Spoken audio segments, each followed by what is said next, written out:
13 साल ज़ैनुल आबिदीन को ज्यादती का निशाना बनाकर नाजुक हिस्से पर गोली मार दी जो जिस्म के पार हो गई। बच्चा तशवीशनाक हालत में हॉस्पिटल दाखिल।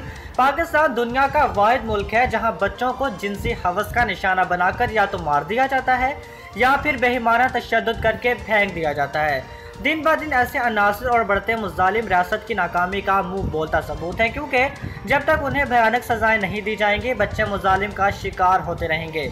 और इस सिलसिले को रोकने के लिए रोजाना की बुनियादों पर फैसले और भयानक सजाएं सरेआम दी जाएं ताकि लोगों में कानून की सरबुलंदी का खौफ पैदा हो। मगर तो उन रियासत और बकाओ अदलिया और पुलिस से तवक्का रखना फजूल ही लगता है।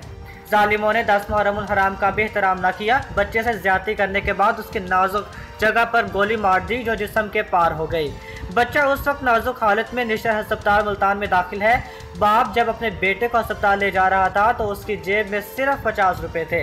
हमारे एक दोस्त ने उन्हें कुछ रकम फराहम की। ज़ैनुल आबिदीन की उम्र बमुश्किल 13-14 साल है।